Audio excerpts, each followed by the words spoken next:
Millionaire dumps wife for being infertile. She crashes his second wedding with twins. Hey, beautiful souls. Welcome to Alcot Stories, where every story is crafted to touch your heart and stir your emotions. Today, you're about to witness a tale of love, betrayal, heartbreak, and a powerful second chance that will stay with you long after the final word.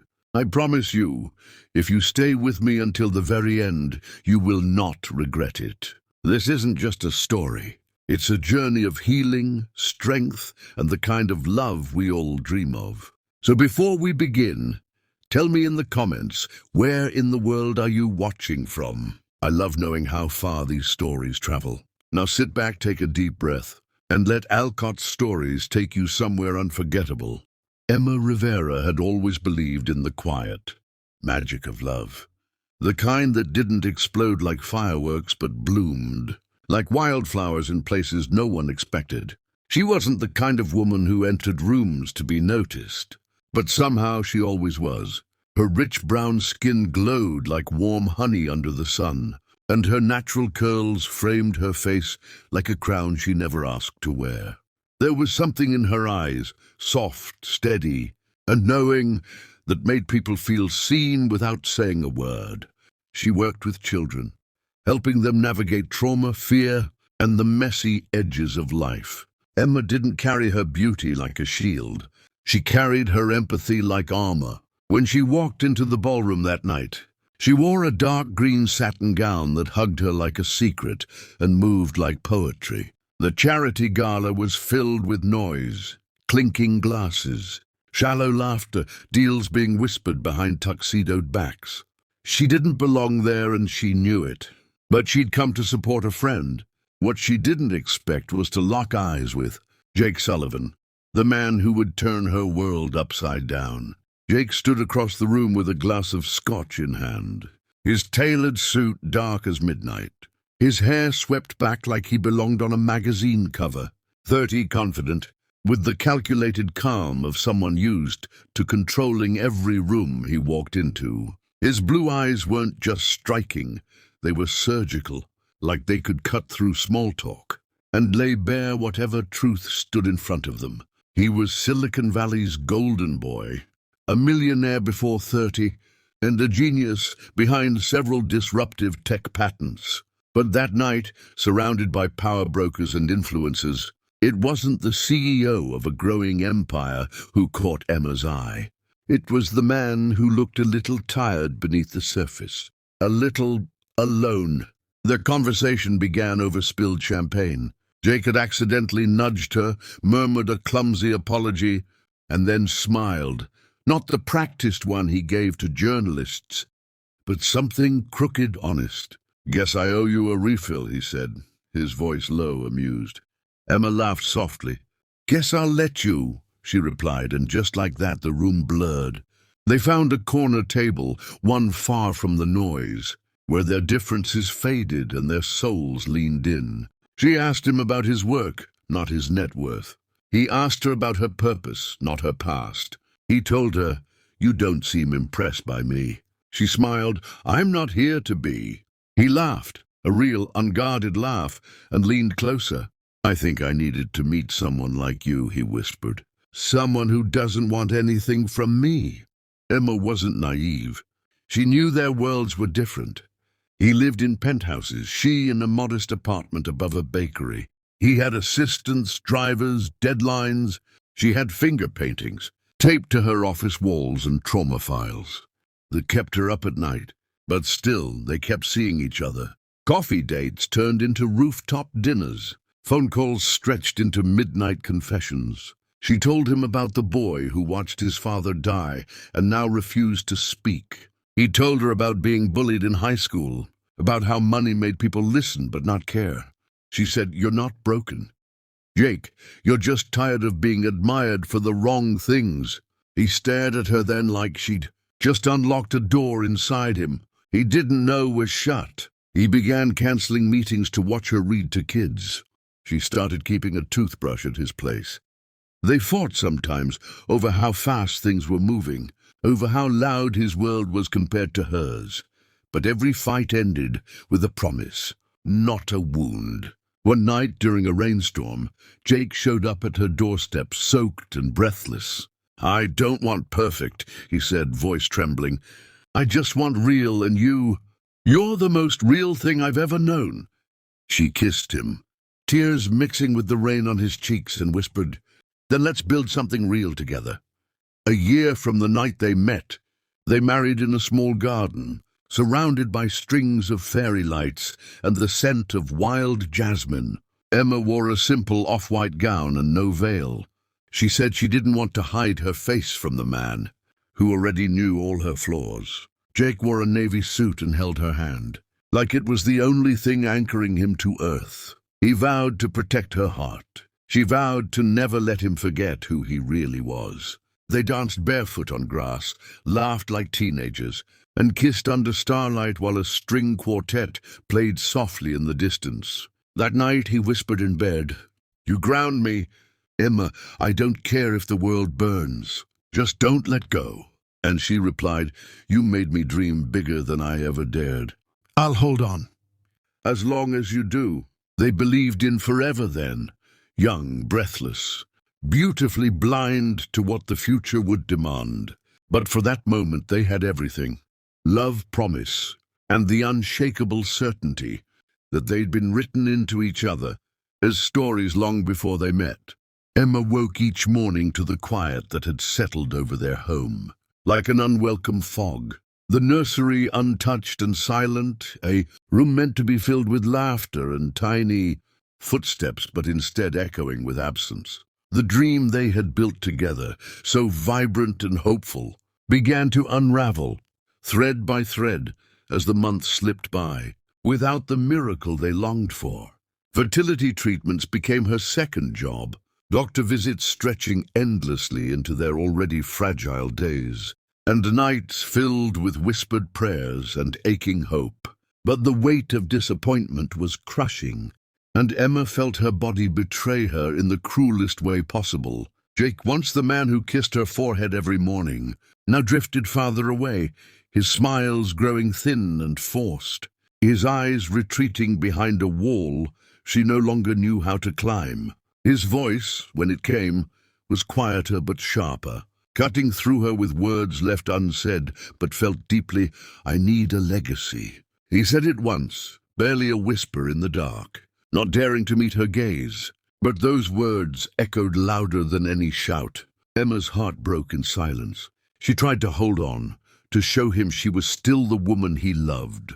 But the space between them grew, a chasm filled with unmet expectations and unspoken blame. Nights stretched endlessly as she lay awake, replaying every conversation, every glance, wondering if there was something she could have done differently, some hidden fault that made her unworthy of the future they dreamed of. Jake stopped calling her by the tender nicknames they once shared. Emma became cold, distant, like a name said out of obligation. His touch was rare and brief, no longer the comforting anchor she once clung to.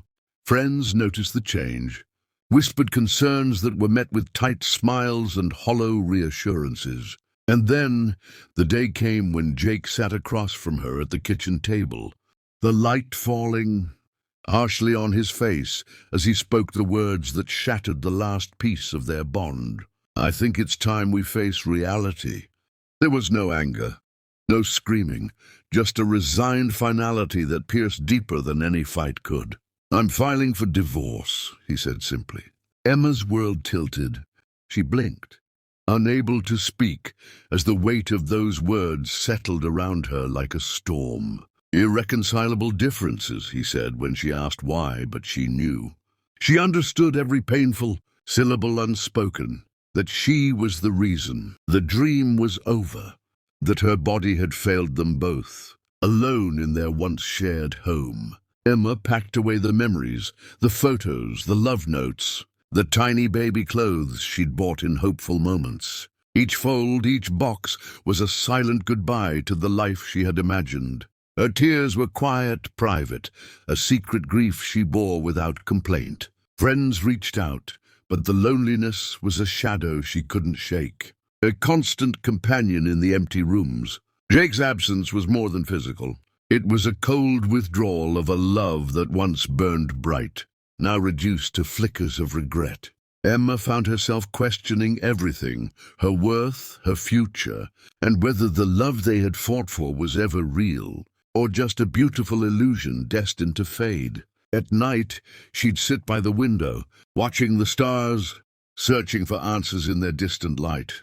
She prayed not just for a child, but for strength to rebuild a life that felt like it was slipping through her fingers. Slowly, she learned to carry her pain quietly, to find fragments of hope in small moments, the warmth of morning light, the kindness of strangers, the soft hum of a lullaby she hummed to herself. Though the chapters of their love story were closing, Emma's heart held onto a fragile belief that maybe, just maybe, there was still a chance for joy beyond the shadows that haunted her nursery. Emma's world had quietly unraveled, but Jake's had shifted dramatically in the public eye. Within mere months, the man who once promised her forever was seen alongside Haley Monroe, a stunning, blonde, white woman whose face was as familiar on social media as the sunrise. Haley was the embodiment of everything the world celebrated: flawless skin, an enviable wardrobe, and a meticulously curated lifestyle that sparkled with glamour and ease. Their arrival at exclusive events felt scripted, a perfect narrative of success and happiness. A new chapter Jake eagerly stepped into. Paparazzi lenses captured their every smile, every shared glance, painting a picture of joy that cut like a knife in Emma's heart. Magazines proclaimed Haley the new muse of Silicon Valley's golden boy, praising their union as the ultimate power couple. Emma, meanwhile, retreated. The bustling city that had once been her playground became a cage of painful memories and whispered rumors. With every headline that boasted Jake's fresh start, she felt her own story erased, her worth questioned, and her identity fading into the shadows. The woman who had once loved fiercely now found herself a ghost in a world that refused to see her. Seeking solace and anonymity, Emma packed her life into boxes and drove, away from the towering glass buildings and flashing cameras, heading toward a quiet mountain town where the air was crisp and the pace was slow enough to let her breathe again.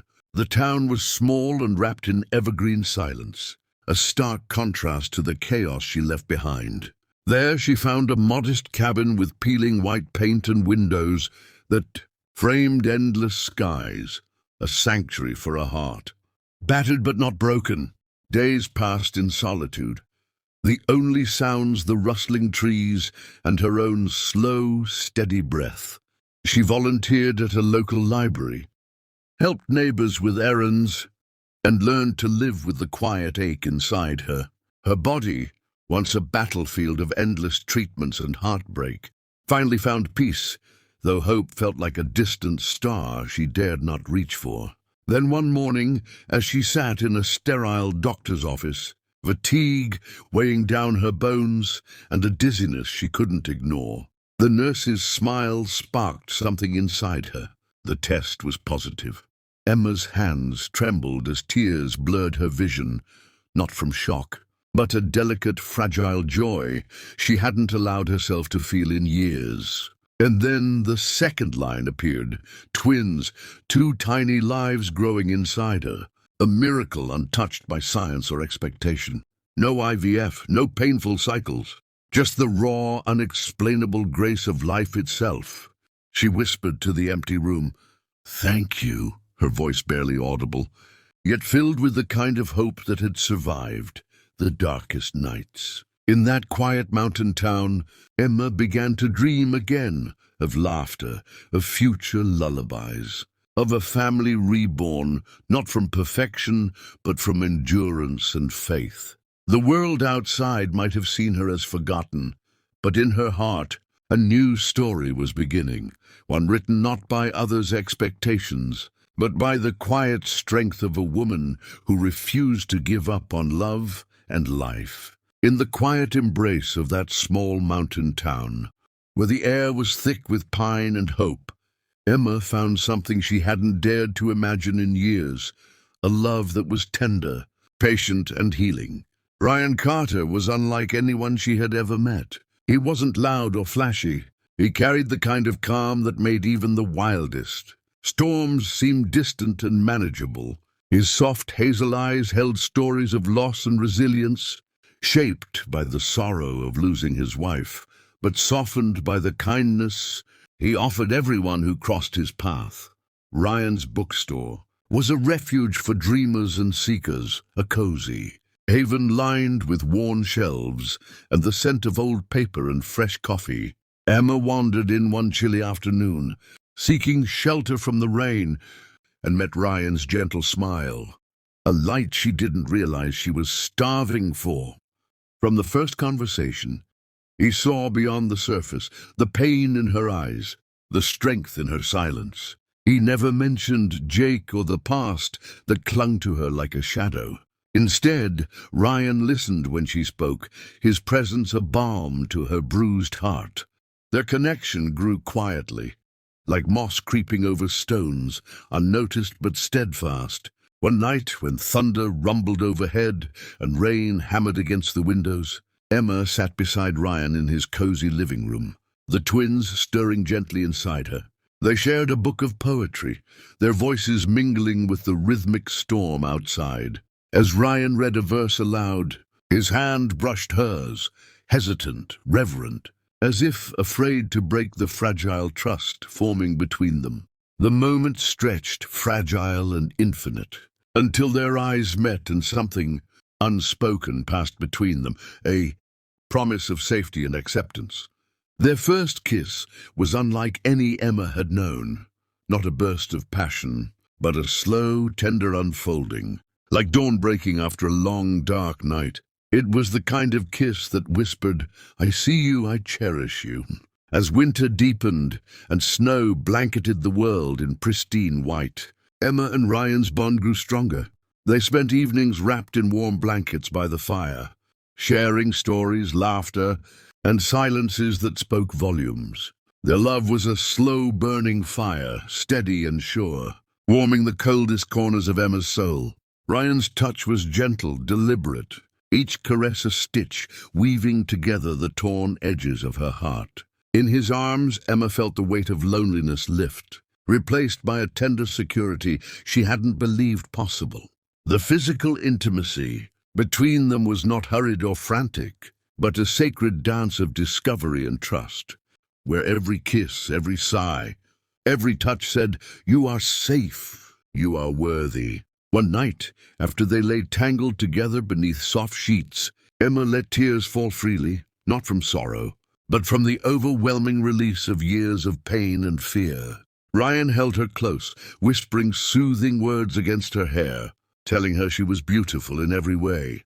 He told her, "You are whole, Emma, every scar, every tear, every smile, it's all part of your story and it's beautiful." In those moments, Emma felt reborn, her heart no longer burdened by the ghosts of the past, but blossoming with the possibility of a future filled with love and light. With Ryan, love found her again, not as a blazing storm, but as a gentle, enduring flame that promised healing and hope.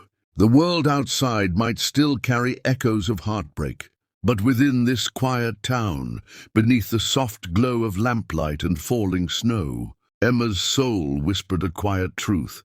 She was worthy of being loved fully, deeply, and without condition. The grand hall of the St. Regis shimmered beneath golden chandeliers, every surface polished, every guest adorned in diamonds and silk. And yet nothing in that room glittered, quite like the illusion Jake Sullivan had carefully constructed. Cameras clicked relentlessly as Haley Monroe descended the spiral staircase in her custom couture gown, lace imported from Paris, a veil that trailed behind her like a river of frost. The world watched, hungry for a fairy tale. Jake stood at the altar in a suit that cost more than a teacher's annual salary, smiling a smile that didn't quite reach his eyes. He shook hands, posed, kissed cheeks, But there was something behind his gaze, an ache, a flicker of doubt, a shadow of what might have been.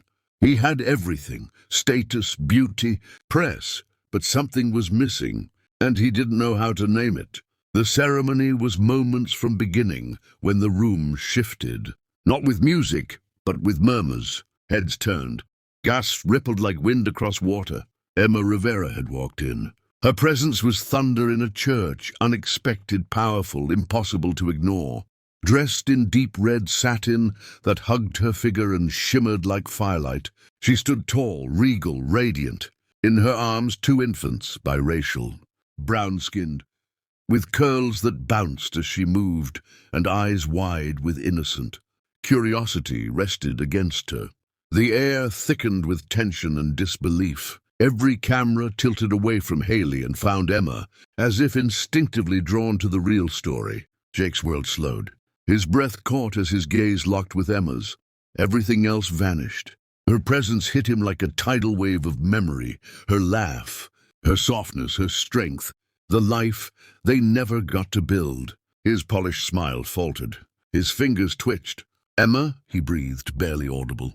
Haley noticed. Her practiced smile thinned into something brittle. She turned, her eyes landing on Emma, the babies, the truth. "What is this?"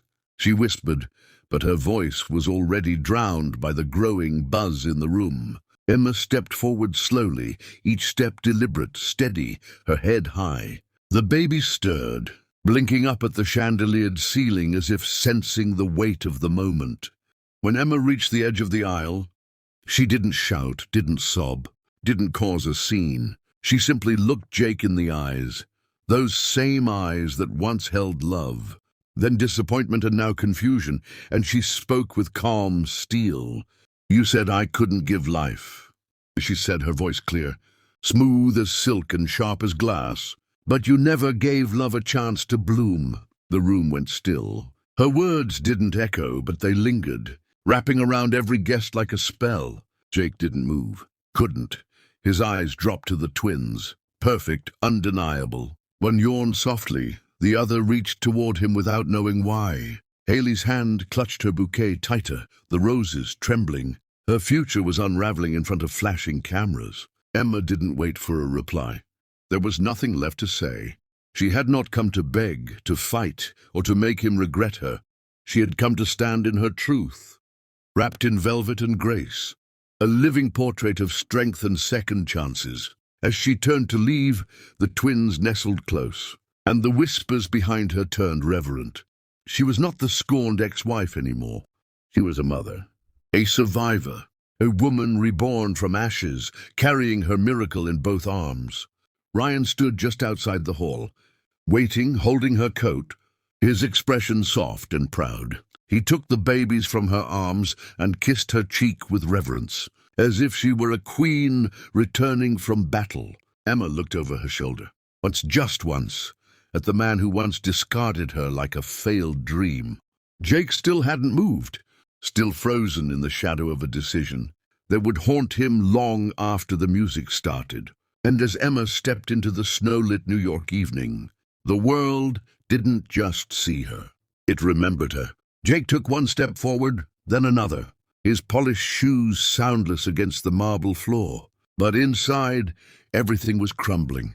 His world, once built so meticulously from stock options, curated Instagram moments, and a wife who photographed well under lighting, was now a slow-motion implosion. "Emma," he said again, his voice uneven, almost childlike in its confusion.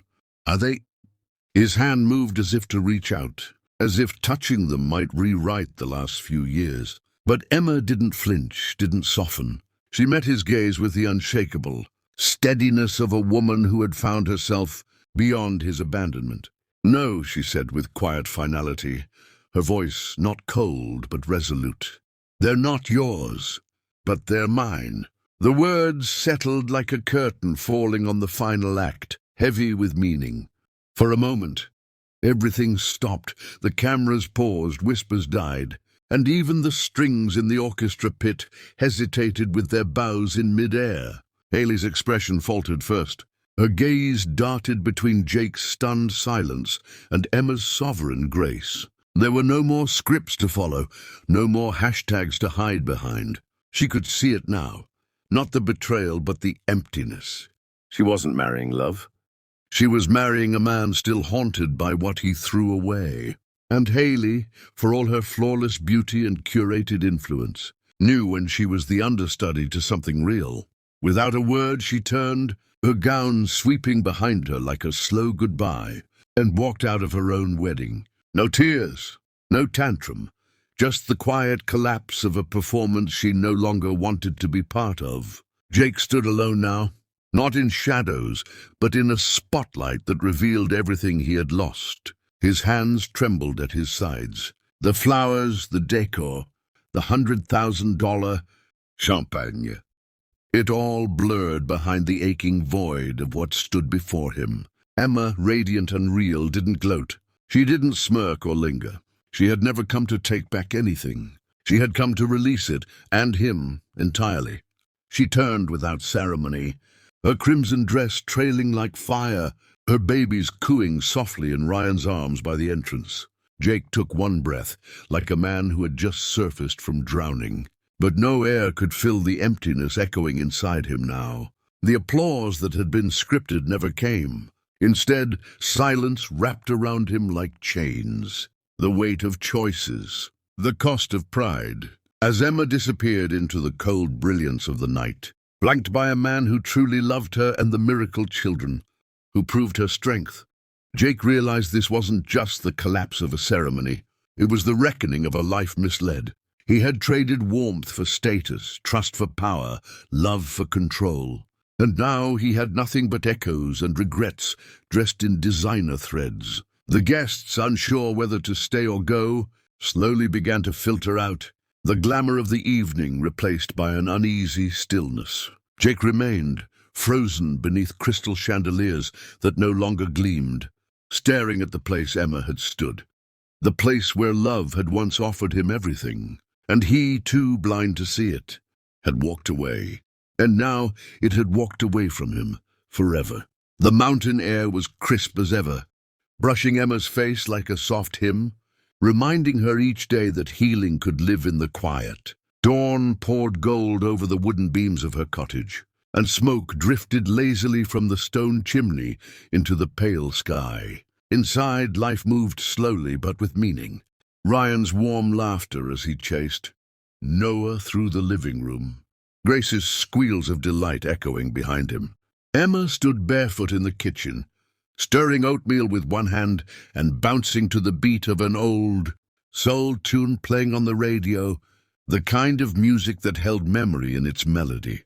Her curls were tied up in a loose scarf, and her robe hung off one shoulder, effortless and radiant. This wasn't the version of herself Jake had known, the one polished, pressured and always poised. This was Emma in color, in freedom, in peace. And Ryan, with his hazel eyes and weathered hands, cherished her in that exact form. He entered quietly, wrapping his arms around her from behind, and placed a slow, lingering kiss at the base of her neck. "Morning, sunshine," he murmured. She leaned back into him, a soft hum vibrating through her chest. "You smell like cinnamon and magic," he added, making her laugh low and warm. They didn't need grand declarations. Love was in their dailiness, in grocery lists written in shared shorthand, in hot tea waiting on the nightstand, in how he always knew when she needed 5 minutes of silence. Noah toddled in, holding a dandelion he had found by the porch, and offered it with a serious expression. Emma knelt and accepted it like it was made of gold. "For Mama," he said proudly. She kissed his cheek, tears pricking her eyes, not from sadness, but from the overwhelming fullness of this new life. Grace followed, her curls bouncing, already demanding a story before breakfast. They moved through the day like that, full of small rituals that felt holy. Pancakes flipped with laughter, wooden blocks turning into castles, nap times on Emma's chest as Ryan read poetry aloud just to hear her breathe slower. Outside, the seasons cycled. Winter thawed to spring, and Emma's garden came alive. Tomatoes, lavender, wildflowers climbing the picket fence like secrets reaching for the sun. They planted it together, the twins muddy and giggling, Ryan pressing his palm to hers as they worked the earth. Sometimes, in the quiet hours of the night, Emma would look at Ryan, sleeping beside her, and feel the ache of what she once believed love was. Jake had made her doubt herself, doubt her body, her worth, her softness. He wanted a legacy, but never truly saw the life that pulsed in her soul. Ryan never asked her to prove anything. His love was not built on expectations, but presence. He loved her through stretch marks and tired eyes, through postpartum weeping and moments of doubt. "You are not hard to love," he'd whispered once as she cried in the dark, overwhelmed by memories that visited uninvited. They just didn't know how. And those words had become her anchor, miles away in a glass apartment overlooking the city skyline.